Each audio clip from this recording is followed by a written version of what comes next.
하나님은 우리에게 해결책을 주셨습니다. 특히 아담에게 해결책을 주셨습니다. 그 해결책이 창세기 3장 15절입니다. 이 말씀도 또 우리가 암송을 할 것인데요. 이제 오늘은 창세기 3장 4절부터 5절 말씀을 암송하는 시간입니다.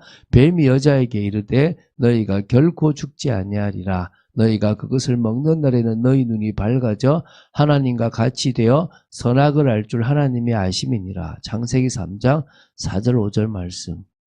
예, 우리 오늘 이 뱀이 이렇게 우리를 넘어뜨렸습니다. 자, 우리가 예수 이름을 제대로 사용하기 위해서는요, 오늘 좀 알아야 될 게 몇 가지가 있습니다. 우리가 예수 이름을 쓸 때가 흑암이 역사할 때잖아요. 우리가 몸이 아플 때도 쓰고, 모든 환경 속에서도 쓰고, 막 경제가 막히든 뭐든 써도 되지만, 우리가 예수 이름을 제대로 쓸 때는 어떻게 보면 흑암이 막 귀신이 역사하거나 막 방해할 때 이럴 때잖아요. 예를 들어서 이제 제가 이렇게 어느 훈련을 갔는데 귀신 들린 사람이 진짜 이제 있었어요. 그럴 때 막 옆에서 어떻게 합니까? 막 예수 이름으로 막 한단 말입니다. 근데 이럴 때 어떻게 하냐 그러면요, 힘을 줘요. 막 진짜 막 나가도록 육신적인 힘을 줘요. 그래서 사실 육신적인 힘은 빼야 돼요. 내가 육신적인 힘을 빼는 만큼 주님을 더 믿는 거예요. 내가 믿지 못하면요, 예수 이름으로 명하노니 나가라 막 이렇게 하는 거예요. 그러니까 어떤 의미에서는 이거 안 믿는 것일 수도 있어요. 이거는 내 힘을 자꾸 쓰려고 하는 거예요. 그냥 그분을 의지하면요, 예수 이름의 능력을 믿는다면 너 지금 어디 들어와 있냐? 이 한마디도 끝나요. 내가 육신적인 힘을 빼는 만큼 영적인 힘이 커지는 거예요. 근데 우리는 육신적으로 힘을 줘야 영적으로 센 것 같은 생각이 들어요. 그게 착각이에요. 그래서 여러분이 예수 이름을 제대로 사용하려고 그러면 해야 될 게 뭐냐? 육신적인 힘을 빼시는 거예요.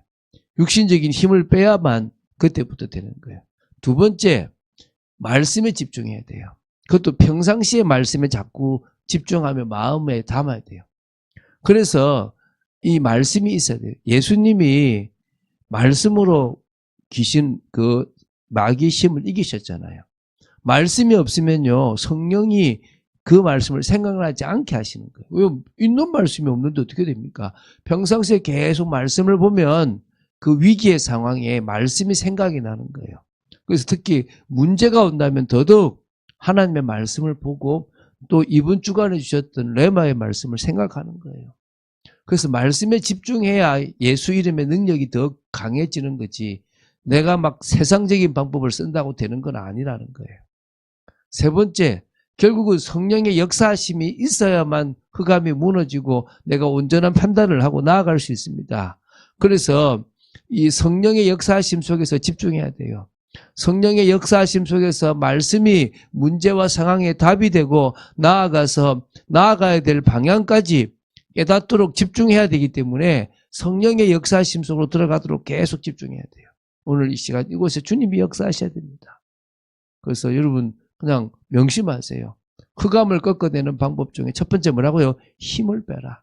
육신적인 힘을 빼야 돼요. 육신적으로 힘주는 게 중요한 게 아니에요. 두 번째, 결국 사단의 권세는 예수 그리스도의 이름인데 내가 말씀을 붙잡고 그 말씀을 내 마음에 믿는 만큼 예수 이름의 능력을 믿는 겁니다. 그리고 성령의 역사가 필요한 겁니다. 오늘 이 사실을 기억하시고 응답받는 여러분 되시기 바랍니다. 자, 주님께서 우리에게 주신 답은 여자의 후손을 보내시겠다는 겁니다. 근데 이 여자의 후손이 메시아예요, 메시아. 한마디로 구원자라는 중요한 존재를 보내줄게. 근데 그게 이 메시아는 이제 기름 부음 받은 자라는 뜻이거든요. 근데 이게 구약에는요, 기름을 부어 세우라 이런 단어들이 많았어요. 그러다 보니까 메시아보다는 메샤흐 이런 단어들이 많았다고 보시면 돼요. 이게 다 어찌 보면요, 기름을 부어 세우는 제사장, 왕, 선지자의 직분을 하나님이 처음부터 생각하신 거예요. 그래서 구원받을 수 있는 복음을 처음부터 이게 처음으로 제시하신 거예요. 불순종한 아담과 하와에게 벌을 먼저 주신 게 아닌 거예요. 하와에게 네가 잉태하는 고통, 자녀를 낳는 고통, 남편을 사모하는 고통, 또 근데 남편에게 매이는 고통, 집에로 이런 것들을 또 남자에게도 준 고통들이 이 벌을 먼저 주기 이전에 창세기 3장 15절 여자의 후손이 나타날 거다. 그 존재가 저 뱀의 머리를 박살낼 거다. 라고 하는 부분들을 주신 거예요. 그래서 이걸 위해서 하나님께서 먼저 아담에게 야 누가 너한테 이 벌거벗었음을 너의 이 수치를 알려줬냐라고 얘기해요. 이게 무슨 말입니까? 문제를 일으키게 된 원인을 알려주는 겁니다. 사람을 유혹하여 하나님을 떠나도록 범죄하게 만든 사단의 실체를 깨닫게 하신 겁니다. 그 말은 네 책임이 아니단 말이 아니에요. 네 책임이 맞는데 너가 이 존재에 속았다는 말은 이 존재는 일평생 너를 뿐만 아니라 영원토록 너를 장악할 거다. 그래서 이 존재에서 벗어나는 방법은 내가 너에게 주는 그 길밖에 없다라고 하는 부분이에요. 그래서 처음으로 복음을 먼저 제시했습니다. 사단의 머리를 박살낼 메시아 여자의 후손을 보내시겠다고 약속하신 겁니다.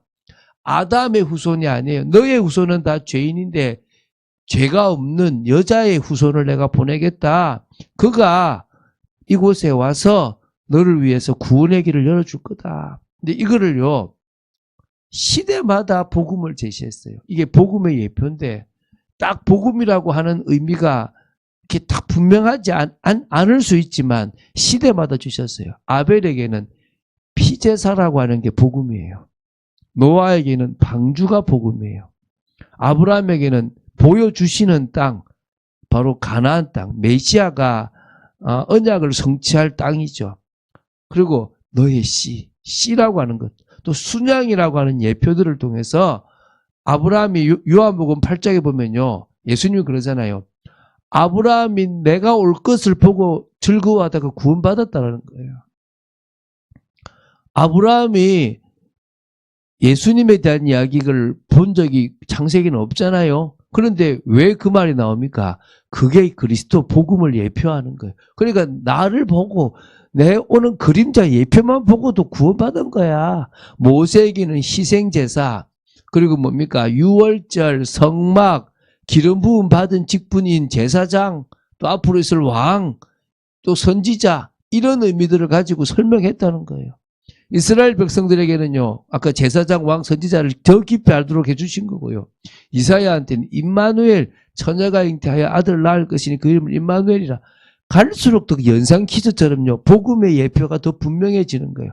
그걸 다 합치니까 예수 그리스도로 완성이 되더라는 거예요. 구약의 모든 시대에 주셨던 복음의 예표는 사실은 예수 그리스도의 그림자라고 할 수가 있습니다. 메시아 그리스도를 그리스도로 이 땅에 오신 분이 누굽니까? 예수님입니다. 그래서 마태복음 16장 16절에 베드로가요, 예수님을 향해서 당신은 나의 주인데 당신은 그리스도시고 당신은 하나님의 아들이십니다. 저는 이 고백을 계속해요. 왜? 예수님께서 네가 이 고백한다면 이 고백 위에 내가 내 교회를 세우겠다 말씀하셨어요. 저는 이 고백만 하는데 교회가 선다고 저는 믿습니다. 저는 이 고백만 할 겁니다. 예수님이 십자가에 죽으시고 부활하시면서 삼직을 다 이루셨다라고 볼 수가 있습니다. 그래서 이제 핵심은 뭡니까? 이 여자의 후손, 이분이 뱀의 머리를 박살낼 거라는 거예요. 이게 요한일서 3장 8절에 마귀의 일을 멸하신다는 거예요. 여러분, 세상을 다스리는 것처럼 보이는 게 사단이에요. 이 세상은 여전히 하나님의 것이고 세상을 사단이 장악했다고 해도 여전히 하나님의 거예요. 그것에 대한 권한은 사실 하나님에게 있습니다. 그런데 그 권한을 하나님이 사람에게 주신 거예요. 너가 나를 대신하여 이것을 다스리라고 한 거예요. 그런데 사단은 사람으로 하여금 죄를 짓게 만들어서 사람을 장악했어요. 죄를 짓는 자는 마귀에게 속하나니 마귀는 처음부터 범죄입니다. 마귀와 사단이 같잖아요. 그래서요, 예수님께서 세상의 임금이라는 표현을 쓰셨어요. 마귀를, 사단을 향해서. 바울도요, 이 세상 신이라고 하는 표현을 썼단 말입니다. 그 정도로 이 사단이라는 존재가 세상을 다스리는 것처럼 보입니다. 근데 사실은 사람 때문에, 이 사람에게 주신 권한 때문에 이 세상을 다스린 것처럼 보여요. 직접적으로 이 세상을 망칠 수는 없고 사람으로 하여금 틀린 조직을 만들고 이상한 것들을 만들어서 망치게 만드는 거예요. 그래서 결국은요, 예수님께서 사단의 권세를 꺾으신 겁니다. 사단의 권세를 꺾으심으로 사람들을 건져내실 수 있는 길을 여신 겁니다. 세상에 믿는 자들에게 진정한 해방과 자유를 주셨다는 거예요. 그 방법이 바로 십자가와 부활입니다. 마귀의 일을 멸하시는 방법이 십자가와 부활인데, 그래서 예수님께서 십자가에서 다 이루었다라고 표현한 거예요. 십자가에 죽으셔서 죄 문제를 해결하시고 부활하셔서 사단의 일을 멸하시고 하나님 만나는 길을 여심으로 제사장, 왕, 선지자의 일을 다 감당하셨습니다. 그때 사단의 머리가 박살난 겁니다. 근데요, 사단은요, 깨어졌지만 아직도 가진 힘이 있어요. 발악하는 거예요.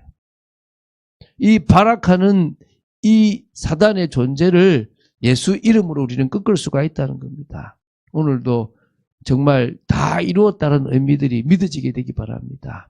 그래서요, 뱀은 이제 그의 여자의 후손의 발꿈치를 상하게 한다는 거예요. 이게 십자가예요. 이게 하나님이 다 이루시는 방법인데요. 예수님을 십자가에 못 박은 거예요. 사단은 예수님 당시 자신의 후손인, 뱀의 후손인 종교 지도자들을 통해 가지고 예수님을 십자가에 못 박았습니다. 그렇지 않습니까? 그래서 결국 예수님이 죽었어요. 예수님이 죽으신 게 여자의 후손의 발꿈치를 상하게 할 정도의 상해밖에 안 돼요. 아, 예수님이 죽었으니까 끝난 것처럼 보이잖아요. 아무 힘 없는 거예요. 그런데요, 그게 결국은 이 머리를 상하게 하는, 누구의 머리를요? 뱀의 머리를 상하게 하시는 거예요. 다 이루시는 방법이에요. 사단은 박살이 나오는 비참함을 경험하는 겁니다. 사람을 향한 구원의 계획을 다 이루시는 하나님의 방법이 되는 겁니다. 그래서 우리는요, 이 십자가의 십자가의 길이 다른 거예요. 죄송합니다. 멸망받을 자들에게는요, 그게 미련하게 보여요. 그런데 구원을 받는 우리에게는 하나님의 능력이 되는 거예요. 우리는 그 능력을 알고 있는 겁니다. 자, 그런 의미에서요, 여자의 후손이라고 하는 걸 나중에 보게 되겠죠. 근데 그 여자의 후손을 보기 전에, 뱀이라는 존재가 지금도 여전히 사단이라는 존재가 우리를 속이듯이 그 당시 속였구나. 사단이 하나님 말씀을 안 믿게 만들고요, 자꾸 왜곡시킵니다.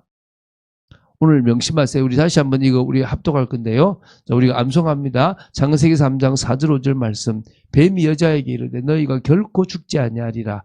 너희가 그것을 먹는 날에 너희 눈이 밝아져 하나님과 같이 되어 선악을 알 줄 하나님이 아심이니라. 창세기 3장 4절 5절 말씀. 오늘 이 말씀이 믿어지고 이 속에서 분명한 답이 나는 여러분 되시기를 주 예수 그리스도 이름으로 축원드립니다. 주는 그리스도시요 살아계신 하나님의 아들이심을 고백합니다. 저희들이 말씀에 뿌리 내린다는 게 참 어렵습니다. 그러나 지속적으로 이 말씀에 뿌리를 내리고 이 말씀 속에서 답을 얻는 저희들의 인생이 되어지기를 간절히 소원합니다. 은혜를 내려 주시옵소서. 감사합니다. 주 예수 그리스도 이름으로 기도드립니다. 아멘.